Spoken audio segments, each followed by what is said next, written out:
안녕하세요, 여러분.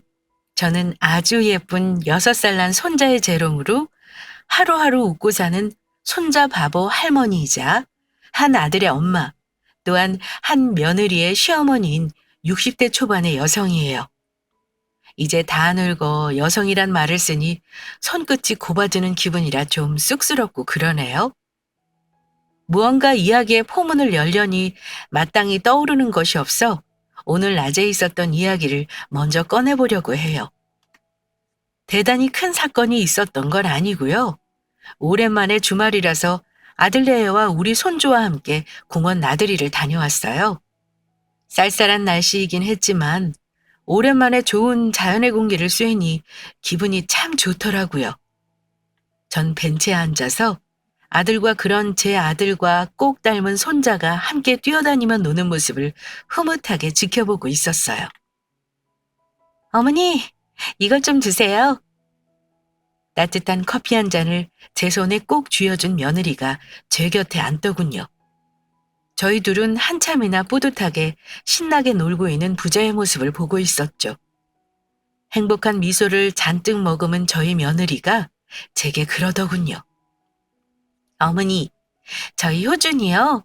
정말 제 아빠랑 하는 짓이 찰떡이에요.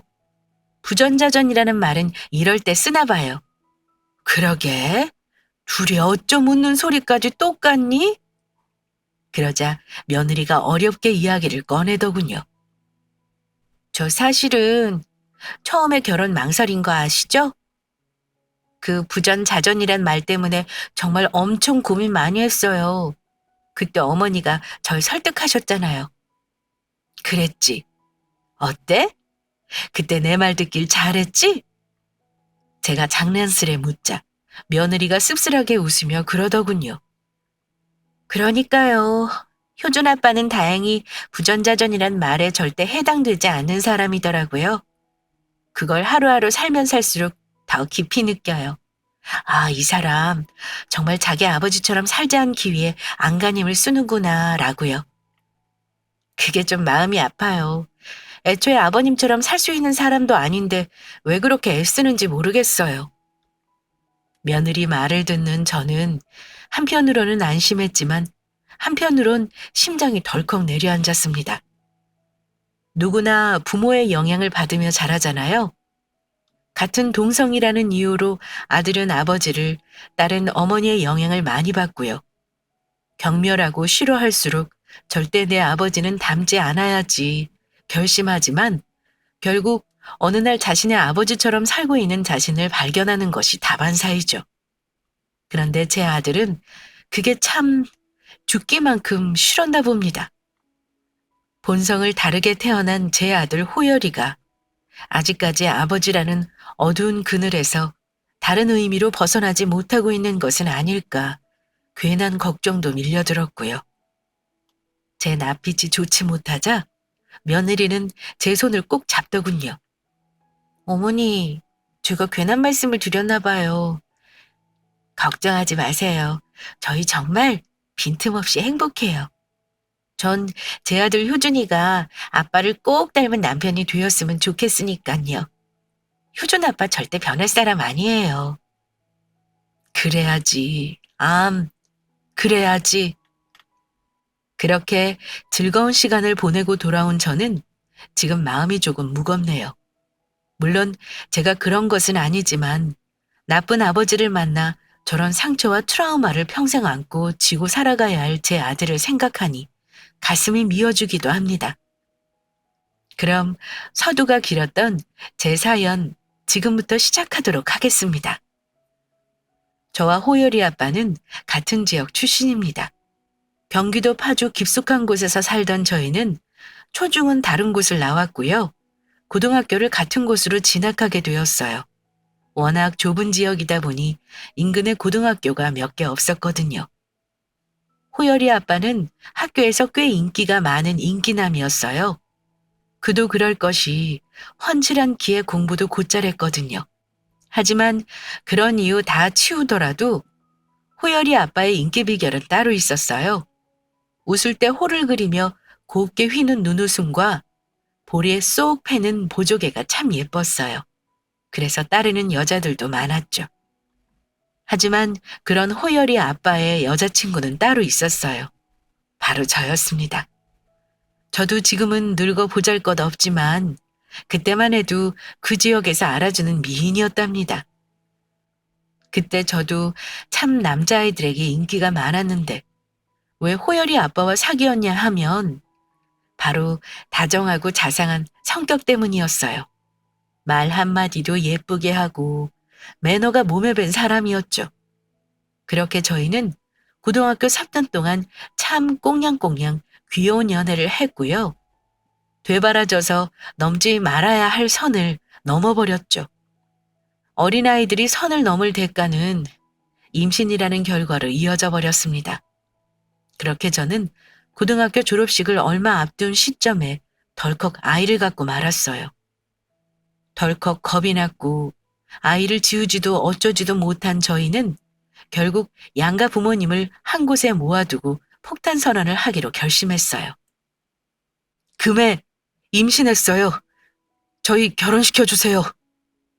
머리에 피도 안 마른 나이였기에 가능했던 용기였고 혹이었던 것 같아요.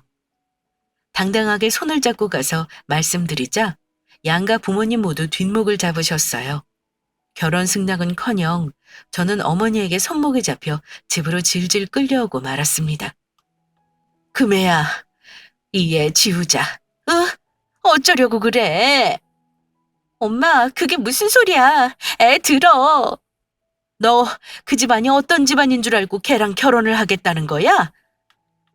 엄마와 아빠가 눈이 뒤집힐 만도 했던 게 호열이 아빠의 아빠, 그러니까 훗날 제 시아버지가 되셨던 분은 지역 내에 알아주는 남봉꾼이셨어요. 한마디로 바람둥이셨죠. 그 덕에 평생을 시어머니는 소가리를 하고 사셨고요. 엄마, 그게 무슨 상관이야. 내가 걔 아빠랑 결혼하는 것도 아닌데. 저는 이해할 수 없어 물었죠. 그러자 아버지가 그 아버지를 보면 아들의 미래가 보이는 거다. 부전자전이란 말이 그냥 나오는 줄 알아? 라며 호통을 치시더군요. 저는 어린 나이에 그 말을 믿을 수가 없었어요. 물론 호열이 아빠가 여자들에게 인기도 많고 퍽 친절한 편이기도 했지만 그렇다고 바람을 피우거나 다른 여자와 만나는 걸 제가 목격한 일은 없었으니까요. 말도 안 되는 소리 하지 마. 나 임신했는데 어떻게 해 그럼. 결혼시켜줘.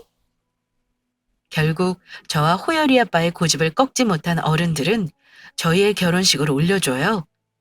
그 집에서 차려준 조그마하지만 깔끔한 신혼집도 생겼죠. 꿈 같은 신혼이었어요. 아이는 무럭무럭 뱃속에서 자라났고 저는 태교에 전념을 다했어요. 사고 쳐서 낳은 아이라는 소리를 듣게 하는 게 너무 싫어서 누구보다 출산 준비를 꼼꼼하게 했죠. 그리고 그때쯤 호열이 아빠는 대학에 입학하게 돼요. 서울에 있는 4년제 대학에 치의대에 합격했거든요. 그렇게 치과의사에 대한 꿈을 키우게 되었죠. 저는 걱정이 없었어요.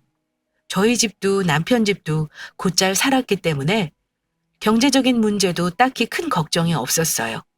게다가 제가 심심할까 봐 남편의 여동생이 신우이는 가끔 찾아와 저와 놀아주었고요. 남편은 멋진 치과의사가 되어 절 호강시켜주겠다며 열심히 공부했고 건강한 사내아이가 태어났으니까요. 나보다 행복한 사람이 있을까 싶을 정도로 정말 행복했습니다. 저희 부부는 아이에게 호열이라는 이름을 붙여줬어요. 저는 하루하루를 일기장에 기록했어요. 그 행복을 나중에 호열이에게 꼭 보여주고 싶어서요. 그런데 첫 번째 사건은 호열이가 돌이 되던 해에 터지게 됩니다. 바로 남편이 2학년이 되고 얼마 지나지 않은 어느 날 집으로 걸려온 한 통의 전화 때문이었어요. 네, 여보세요? 안녕하세요. 거기 윤종식 씨네 댁이죠? 네, 맞는데요. 누구세요? 아, 같이 사신다는 여동생이시구나. 안녕하세요. 저 종식 씨 여자친구예요. 혹시 종식 씨 집에 계신가요? 같이 산다는 여동생? 게다가 여자친구라니. 윤종식은 제 남편의 이름이 맞는데 뒤에 따라오는 말은 모두 남편과는 해당 사항이 없는 말이었어요. 저는 어안이 벙벙해서 물었어요. 윤종식 씨 찾으시는 거 맞아요? 치의대 2학년 윤종식 씨요. 네, 맞아요. 갑자기 누가 뒤통수를 세게 가격한 것처럼 정수리까지 얼얼해지더군요. 저는 더듬더듬 나오지 않는 목소리로 물었습니다. 그, 그런데 무슨 일로? 다름이 아니라 오늘 만나기로 약속했는데 제가 급히 스터디가 생겨서 시간을 좀 미루려고 하는데 연락할 곳이 마땅치 않아서요. 혹시 집에 있으면 미리 말을 좀 해두어야 할 것 같아서요. 순간 남편이 오늘 집을 나가며 했던 말이 떠올랐어요. 나 오늘 친구 집에서 스터디하느라 외박할 것 같아. 육아 참여도 잘 못하고 너무 미안해 자기야. 내 마음 알지? 사랑해. 입까지 맞추고 나간 남자가 사실은 다른 여자를 만나 외박을 하려고 했다는 걸 어떻게 믿을 수가 있겠어요? 저는 정말 믿기지 않아서 다시 몇 번이고 물어봤어요. 여자친구라면 여자 사람 친구를 말씀하시는 거죠? 헤이, 친구면 그냥 친구라고 하죠. 저 윤종식 씨와 사귀는 사이예요. 한 5달 되었나? 아이고, 저는 순간 바닥에 엉덩방아를 찍고 퍼질러 앉아버려요. 등 뒤에 엎인 아이가 우는데 그것도 모르고 멍하니 그 자리에 앉아 한참을 넋을 놓고 있었죠. 그리고 그날 밤 저는 증거를 캐기 위해 아이를 친정에 맡겨두고 밖으로 나가요. 파주에선 좀 떨어진 지역이었고 여자에게 미리 받아둔 약속 장소였죠. 저는 그곳에 한참을 숨어 자리를 지켰습니다. 웬일인지 두 사람의 모습은 보이지 않았죠. 혹시 장난 전화였을까라는 기대감이 부풀어 오를 때였습니다. 남편이 한 여자의 손을 잡고 다정하게 웃으며 노래방으로 들어가더군요.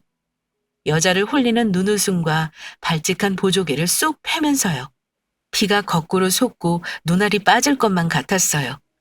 그런데 그 뒤에 신이 나서 따라 들어가는 신우이의 모습이 보이는 순간 정말 화가 아니라 그건 뭐랄까, 네, 절망감이었어요. 절망감이 물밀듯이 밀려오더군요. 얼마 전까지만 해도 혼자 육아하는 제가 우울할까봐 살갑게 집으로 와 웃어주던 신우이가 오빠의 바람을 보고 말리지는 못할 망정 함께 동조하고 있었던 거예요. 저는 허탈한 발걸음을 집으로 돌렸습니다. 친정에 맡긴 아이를 데려오는 것도 잊은 채 분노가 가득 담긴 일기를 썼죠. 오늘 보았던 일들을 그날의 증오와 배신감을 담아 상세히 기록했고 제 처절한 기분이 어땠는지 낱낱이 써두었어요. 절대 이날을 잊지 않으려고요. 그리고 이혼을 결심했습니다. 저는 이혼하겠다고 이야기하기 위해 친정집으로 발걸음을 돌렸어요.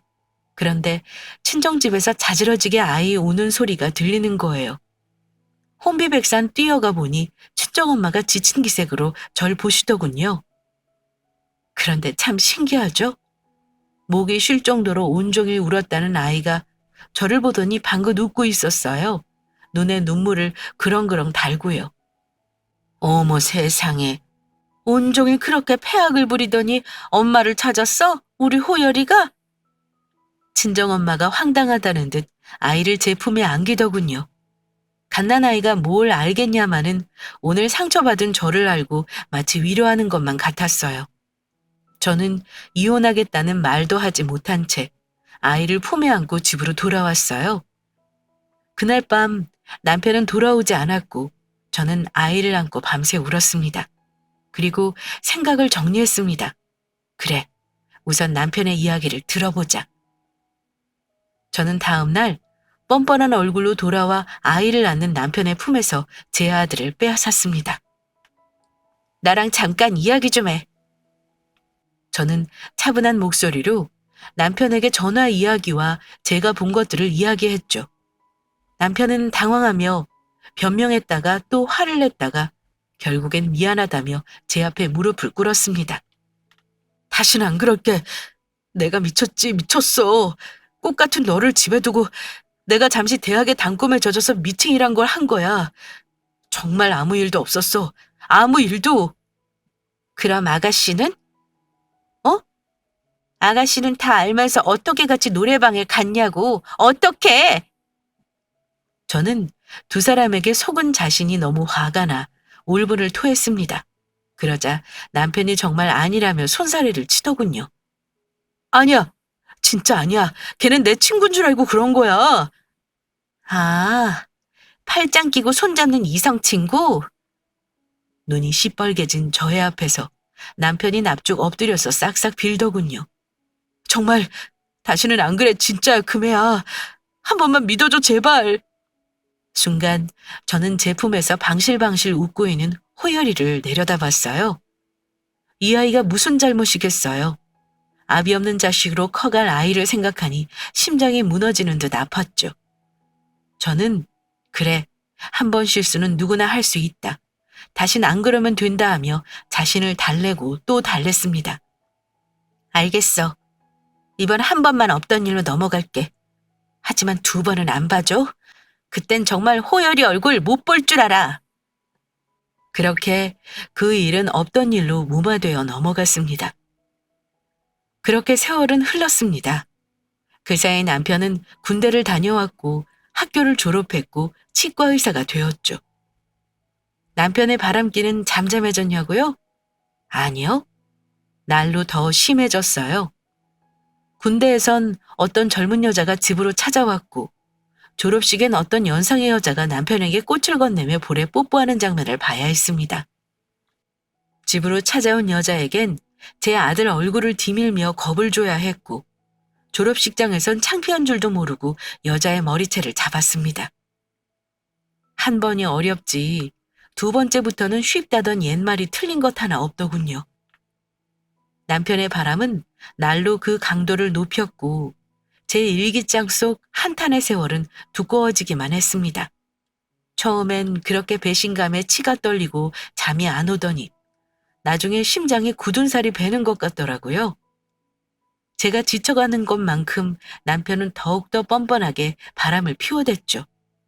한번 들킨 후 그걸 받아준 제 잘못이었죠. 어느샌가부터는 결혼 반지를 공공연히 빼놓고 다니더군요. 치과를 개원하고 난 후부터는 이제 대놓고 치과 환자들과 데이트를 즐기는 지경까지 갔어요. 내가 뭘 그렇게 잘못했어? 내가 뭘 그렇게 잘못했길래 나한테 이러냐고, 왜? 치과 의사 부인의 좋은 집에 좋은 옷 입고 호강하면서 살면 되지. 뭘 더 바라? 너도 양심 좀 있어라. 나도 숨 좀 쉬고 살자. 제발 숨 좀. 뭐?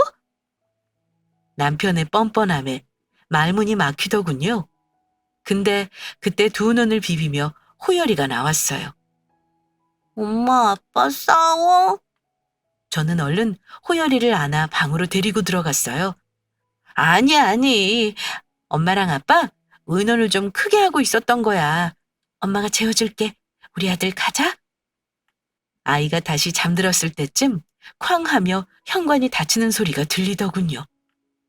자고 있는 아이의 평온한 얼굴을 보며 저는 이를 악물었습니다. 두고 보자. 지금은 내가 이 아이의 행복을 깨고 싶지 않아 참지만 내가 언젠가 내게 복수하는 날이 올 거다. 그 사이 저의 심장엔 굳은 살이 배겨 있었고 그냥 호열이 내 아들 때문에 이를 악물고 버티던 시기였거든요. 왜냐하면 남편이 참 아들에겐 잘했어요. 잘 놀아주기도 하고 다정하게 웃어주기도 했죠. 저는 아들에게 잘 나가는 치과 의사의 잘생긴 외모에 늘 매너 있고 매력적인 그리고 참 엄마를 사랑하는 그런 아버지가 되길 원했어요. 남편은 그런 척 연기해 주었고요. 그렇게 저희는 서서히 쇼윈도 부부가 되어가고 있었죠. 아이가 무럭무럭 자라나는 동안에도 남편의 바람기는 멈출 줄 몰랐고요. 저는 늘 마음을 졸였습니다. 이제 사춘기에 접어든 아이가 혹시나 아버지의 외도에 상처라도 받을까봐 전전긍긍하는 일상이 계속되었죠.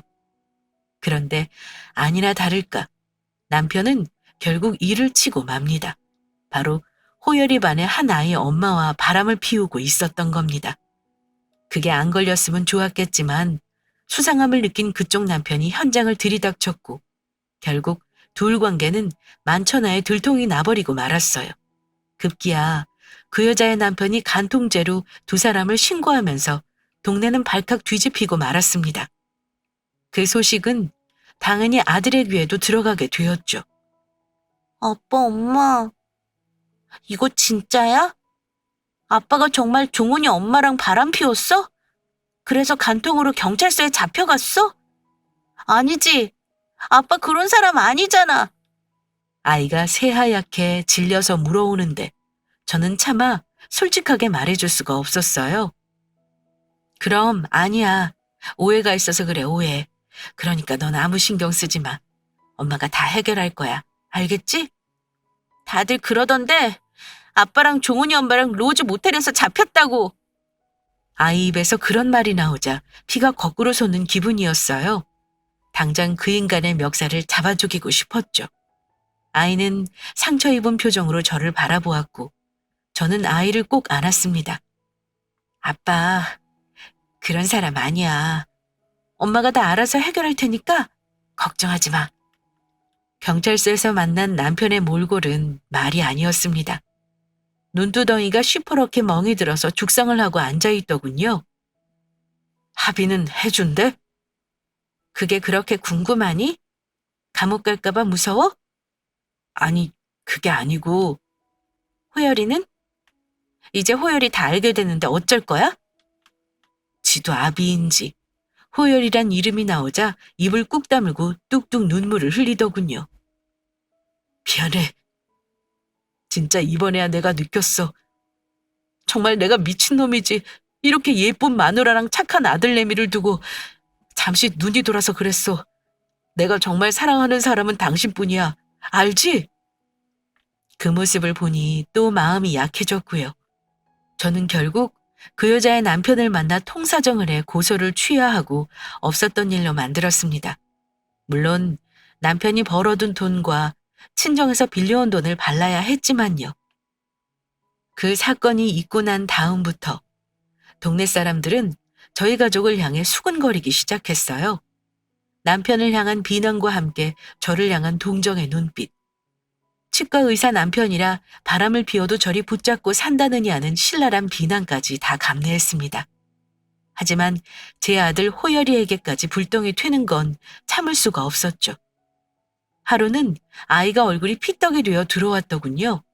평소 공부도 잘하고 말썽 한 번 안 피우던 아이였는데 저는 심장이 바닥까지 떨어지는 걸 느꼈어요. 호열아, 너 얼굴이 왜 이래? 누가 이랬어? 엄마, 우리 이사 가면 안 돼? 나 진짜 이 동네에서 못 살겠어. 이야기를 들어보니 그랬어요. 쉬는 시간 학교 뒤뜰로 불러낸 일진 아이들이 호열이 앞에서 모욕적인 언사를 한 겁니다. 야, 너네 아빠 졸라 여자 잘 꼬신다며? 치과도 그렇게 해서 돈 번다는데? 그럼 제비 아니냐, 제비? 야야, 제비가 뭐냐, 제비가? 꽃뱀 아니야? 아니다. 딸랑딸랑 방울뱀인가? 결국 참지 못한 호열이가 주먹을 휘둘렀고 넷이나 되는 아이들에게 흠씬 두들겨 맞은 거죠. 저는 곧장 남편의 치과로 쳐들어갔어요. 아니나 다를까 이미 소문이 돈 치과는 파리만 날리고 있었죠. 이사가. 갑자기 이사는 왜? 아직 눈탱이가 밤탱이인 남편이 묻더군요. 동네 창피해서 어떻게 살아? 당신 바람 피운 것 때문에 경찰서까지 들락거렸는데 호열이 친구들이 호열이 놀린대. 오늘 엄청 싸웠다고. 왜 당신 때문에 내 아들이 이런 수모까지 당해야 하는 건데? 왜? 꼴에 아들 귀한 줄은 알았는지 남편의 고개가 푹 떨어지더군요. 그래, 가자 이사. 저희는 도망치듯 평생을 살아온 경기도를 떠나 서울로 이사했습니다. 그 동네와는 아주 먼 지역이었죠. 그런데 이삿짐을 정리하면서 사달이 나고 말아요. 제가 잠깐 부동산에 다녀온 사이에 짐 정리를 도와주겠다며 제 방으로 들어온 호열이가 일기장을 발견해버린 거죠. 엄마, 이게 다 뭐야? 아빠가 나 태어났을 때부터 바람을 핀 거야? 저번 한 번이 아니고? 지금까지 이걸 다 참고 살아온 거야? 아이는 이미 커버렸어요. 그런 게 아니라고 꾸며내도 믿지 않을 만큼 건장해져 버렸죠. 호, 호열아! 저는 어떠한 말도 할 수가 없었습니다. 아들은 자신의 존재를 원망하며 엉엉 울더군요. 엄마, 나만 아니었어도 아빠랑 진즉에 이혼하고 새 삶을 살았을 텐데 나 때문에, 나 때문에, 너 때문 아니야, 호열아. 여기에 이렇게 많이 쓰여 있잖아. 호열이를 위해서라도 참겠다고. 너덜너덜 걸레가 되어도 괜찮다고. 내 아들 호열이만 행복할 수 있다면. 어금니를 꾹 깨물고 울기만 하는 아이의 등을 토닥였습니다. 이젠 정말 듬직하게 커서 제 마음을 알아주는 멋진 어른이 되어가고 있는 아이에게 저는 그제야 제 속을 털어놓았습니다. 처음엔 그랬어. 근데 이젠 오기가 생겨. 내가 그 고생해서 그 인간 뒷바라지에서 의사 만들어놨는데 다 늙어서 누구 좋으라고 이혼하나 싶어. 이제 진짜 오기야. 저는 씁쓸하게 웃었고 아들은 울음을 터뜨렸습니다. 일기 같은 거는 왜 써서는. 그냥 혼자 썩어 문드러지면 될 속을 왜 글로나마 까발려서 아들에게 씻을 수 없는 상처를 준 건지. 그걸 쓸 거였으면 그걸 잘 간수하지 왜 들켜서. 정말 잘못한 사람은 남편인데 저와 아들은 각자 자신을 자책하며 통탄의 눈물을 흘리던 밤이 지났습니다.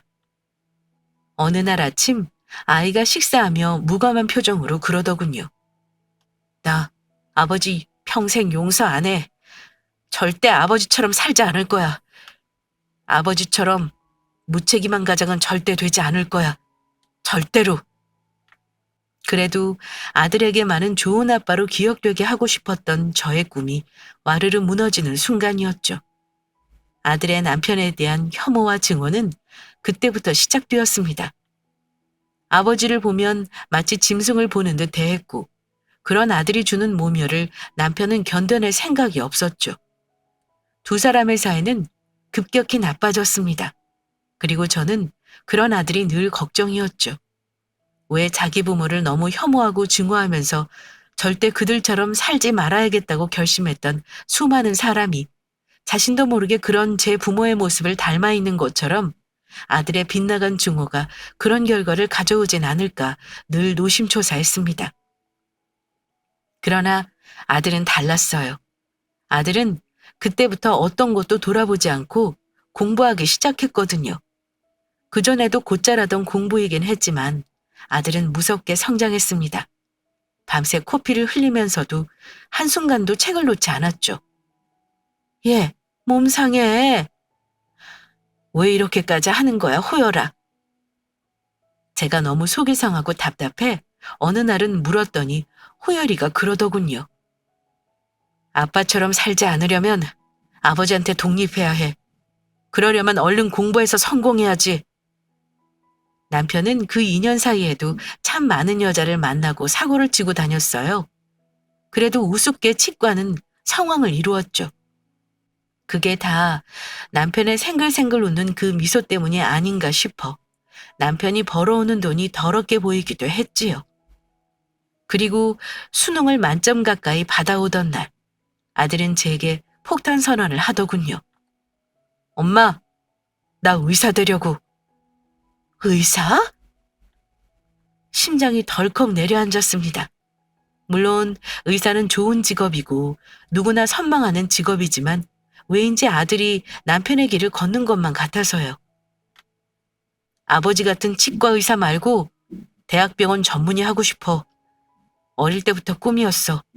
우리 엄마 편찮으시지 않게 늘 옆에서 지켜드리게. 이제 행복하게 사셔야지 우리 엄마. 나 입학 맞춰서 학교 주변으로 우리들이 분가하자. 결국 절 어떤 방법으로든 탈출시켜주고 싶었던 모양이었어요. 그래, 그러자. 저는 동의했고 아이는 2년 만에 비로소 환히 웃었습니다. 아들이 대학에 들어가던 해 저는 아들의 설득으로 아들과 함께 분가를 결정했어요. 말이 좋아 분가지. 결국엔 별거를 선택한 거죠. 그 와중에도 왜 이혼은 하지 않았냐고요? 언젠가 혼인관계가 그 인간에게 족쇄가 될 것 같았거든요. 지금은 바람 피우다 다시 집으로 기어 들어오지만 언젠간 같이 살고 싶은 여자 한 명쯤 만나지 않겠어요? 저희의 분가는 결국 남편에게 날개를 달아준 꼴이었어요. 남편은 참 자유롭게 살았죠. 자신이 자유 남편인 양 아주 대놓고 바람을 피워댔죠. 그 상대는 참 다양했어요. 간호사, 식당 주인, 술집 여자, 사회복지 센터장까지. 그렇게 시간은 덧없이 흘렀습니다. 그렇게 저의 뒷바라지로 아들은 젊은 나이에 대학병원 전문의란 자리에 오르게 되었습니다. 엄마, 나 전문의 된 기념으로 우리 엄마 건강검진 한번 시켜주려고 하는데 어때요? 그래, 그러자꾸나. 호열이의 제안으로 검진을 받게 되었고 제게는 위암 2기라는 진단이 내려졌어요. 이게 다 아버지 때문이야. 엄마가 그렇게 속을 썩었는데 병이 안 나고 배겨? 호열이는 정말 큰 소리를 내며 아이처럼 울었습니다. 저도 눈물을 흘리고 말았고요. 그리고 저는 곧장 입원했어요. 엄마, 요즘 위암 2기는 수술만 잘 되면 정말 말끔히 나아요. 그러니까 걱정하지 마. 저는 그저 아이의 손을 꼭 잡았어요. 그런데 그날 밤, 제 소식을 어떻게 들었는지 하얀 백정장 차림의 남편이 병실로 찾아왔어요. 여보, 괜찮아? 이게 다 누구 때문인데. 저는 도끼 눈을 뜨고 남편을 원망의 눈으로 쳐다봤어요. 첫사랑으로 결혼해 이 한 남자만 보며 살아왔던 세월이 너무 억울하고 허무하더군요. 당신이 무슨 염치로 여길 와? 호열이 오기 전에 당장 나가. 아, 여보, 잠깐 내 말 좀 들어봐. 하며 제 손을 잡아오더군요. 참 우습죠? 그놈도 인간이라고 잡은 손이 따뜻하더군요. 이제 와서 잘못을 뉘우치고 용서를 빈다고 해도 절대 받아주지 않겠다고 다짐하며 저는 남편을 쏘아보았습니다. 그런데 그건 저의 완전한 착각이었어요. 이렇게 됐으니 하는 말인데 나 이혼 좀 해줘. 어차피 우리 떨어져 산 지도 오래됐고. 뭐? 저는 순간 위에 있는 암세포가 거꾸로 솟아 머리로 전이되는 기분을 느껴야 했습니다. 정말 두 개로 듣고도 믿기지 않더군요. 암에 걸린 부인에게 찾아와 이혼을 요구하다니요. 사실은 내가 29살짜리 예쁜 여자애를 하나 만나고 있는데 나랑 결혼하고 싶대. 근데 나도 더 늙기 전에 얘랑 같이 살고 싶어. 그러니까 어차피 당신 죽은 거나 다름없잖아. 아니 살아나도 죽다 살아나 새삼 얻은 건데 그냥 나 같은 놈 예전에 뻥 차버렸다고 생각하고. 정말 한마디 한마디가 주옥 같더군요. 29살이라니. 이제 아들이 30대 중반에 들어섰는데 20대의 여자를 사랑한다니. 아들보다 어린 여자와 붙어먹은 남편이 더러워서 헛구역질에 올라올 지경이었죠. 그때 악에 바친 목소리가 문 쪽에서 들려왔습니다. 윤준식 씨! 당장 내 엄마한테서 떨어져! 바로 회진을 끝내고 병실로 온 아들이었어요. 이 말을 아들이 다 들어버린 걸까요? 저는 놀라 눈만 동그랗게 뜨고 있었고 남편의 반응도 별반 다르지 않았죠. 늘 순종적이던 아들이 갑자기 자기 이름을 부르며 도끼눈을 뜨고 노려보고 있었으니까요. 너 호열이 아빠 이름을... 황당해 말도 제대로 나오지 않는 모양이더군요. 더듬더듬 이야기하는 남편에게로 성큼성큼 걸어온 호열이가 제 아버지의 멱살을 잡아 가뿐히 들어올렸습니다. 아빠? 누가 당신 아빠야? 너 같은 쓰레기는 아빠는커녕 인간도 아니야. 개쓰레기 새끼. 당신이 우리 엄마 두고 평생 이딴 식으로 바람 피우면서 산 거 모를 줄 알아? 내가 모르고 지금까지 참고 산 줄 알았냐고? 당신 처음 바람 피우던 날 기억나? 누군지도 기억 못하겠지? 너무 많아서. 그날 당신 바람에 동조했던 내 고모라는 인간도 당신도 난 평생 용서 안 해. 뭐, 뭐야? 아비랑 고모가 뭐가 어쩌고 저째? 당신이 인간이야? 짐승도 평생 고생시키다 병든 부인한테 와서 이딴 소리 못해. 당신이 인간이냐고! 으득 쥔 주먹을 제 아버지의 얼굴로 꽂아 넣으려던 순간 저는 이 총국만은 맞고 싶었습니다. 저 착하고 여린 성격에 제 아버지를 때렸다는 고통으로 평생 헤어나오지 못할 아들이었으니까요. 호열아, 제발, 제발 그만해, 제발! 호열이는 결국 제 간곡한 음성에 부르르 떨며 주먹을 내려놓았습니다. 경고하는데 죽어서도 내 엄마랑 내 눈앞에 띄지 마. 당신 장례식에 갈 시간조차 없을 예정이니까. 호열이는 그렇게 말하고는 남편을 바닥에 턱 던져버리곤 병실 밖으로 나갔습니다. 저 싸가지 없는 새끼가! 그제야 빈문에다 대고 화를 버럭내는 남편이 얼마나 머저리 같던지요. 언젠가는 내가 사랑했던 사람이라는 게 참 믿기지 않을 만큼 정이 뚝 떨어지더군요. 절대 이혼해주지 않겠다고 다짐했던 그 세월이 허망하고 허무해질 정도로 이 남자가 너무 하찮고 이런 관계를 붙들고 있는 제가 미련하게 느껴지더군요. 저는 남편에게 결심한 듯 말했습니다. 성수동 아파트 건물 내 명의로 돌려놓고 확인서 가져와. 그럼 이혼해 줄게. 여보, 그게 무슨 소리야? 합치면 시가 40억이 넘는 부동산이었죠.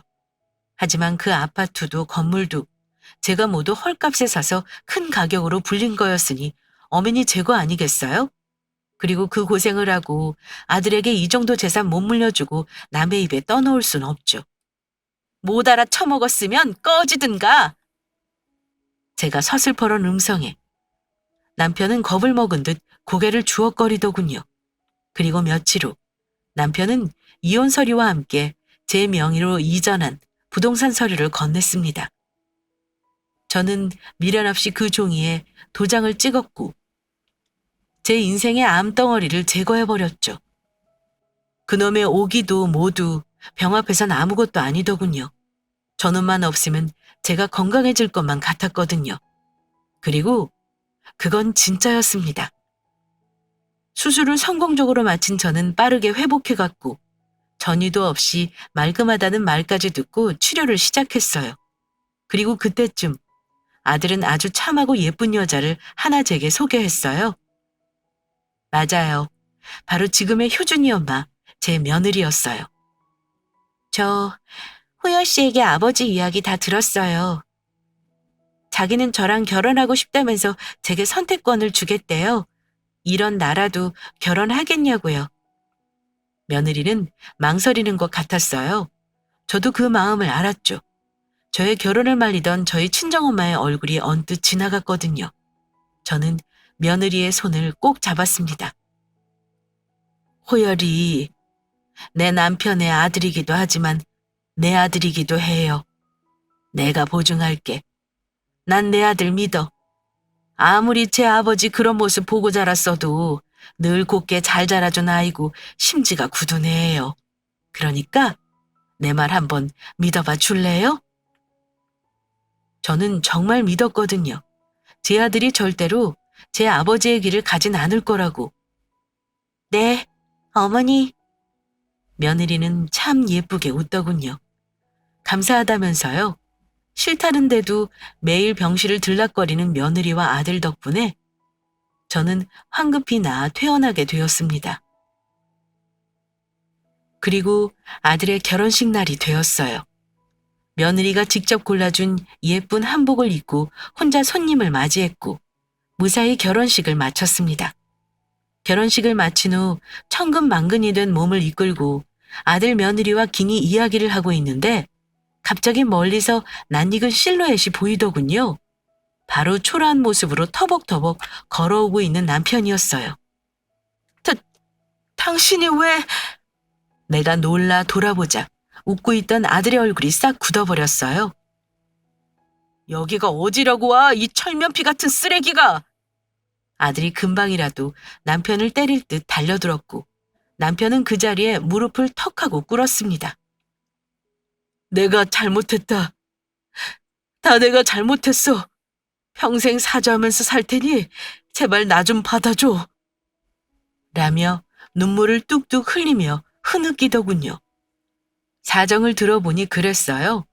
알고 보니, 아니 다들 예상하셨듯 남편의 돈을 노리고 접근한 꽃뱀이었고 이미 모든 부동산을 제게 빼앗기고 환자도 몇 없는 병원 하나와 빌라 한 채 남은 남편에게 더 뜯어먹을 것이 없다고 여겼는지 자기 몰래 빌라와 병원을 모두 팔아치우고 야반도주를 했다는 거예요. 집안에 있던 모든 귀중품까지 싹 다 챙겨서요. 결국 남편은 이렇게 거지꼴이 되었고 아들의 결혼식 날 이렇게 초라한 거지의 모습으로 찾아온 거고요. 저는 황당해서 헛웃음만 나오더군요. 남편은 아들에게 싹싹 손이 발이 될 때까지 빌더군요. 제발 잘못했으니 자기를 용서해달라고요. 그러자 아들이 그러더군요. 용서는 내가 아닌 엄마한테 빌어야지. 그리고 엄마가 받아준다고 해도 내가 절대 다신 용서 못해. 그러니까 제발 그만 질척거리고 우리 앞에서 꺼져! 내 아들이지만 정말 매몰차더군요. 제 바지가랑이를 잡은 남편의 손을 툭 발로 치고는 돌아서던 호열이가 절망한 남편을 향해 그러더군요. 아, 그리고 곧 성 변경 신청할 거니까 그렇게 아시고 당신 호적에서 나 파오겠다는 거야. 난 이제 윤호열이 아니고 엄마 성 따라서 장호열로 살겠다고. 그렇게 저는 아들과 며느리 손에 이끌려 그 자리를 떠났습니다. 아들은 정말 얼마 후 성 변경 신청을 통해 본과 성을 제 걸로 변경해버렸어요. 아무리 말려도 소용없었죠. 남편은 그 후에 어떻게 되었냐고요? 나중에 건너 이야기를 들으니 남편은 어디 70대 할머니를 꼬셔서 거기서 종처럼 모시면서 빌부터 살고 있다고 하더군요. 진짜 끝까지 동네 부끄러운 줄 모르고 그러고 사네요. 하지만 저는 지금 이렇게 저의 아들 내외와 행복하게 살고 있습니다. 극진한 효도도 받고 보살핌도 받고 있으면서요. 그리고 이건 정말 부끄러운 이야기인데 얼마 전에 남자친구도 생겼답니다. 며느리의 중재로 알게 된 남자인데 꽤 우직하고 다정한 사람이에요. 가끔 아들내외와 밥도 함께 먹고 하면서 가볍게 데이트를 즐기고 있어요.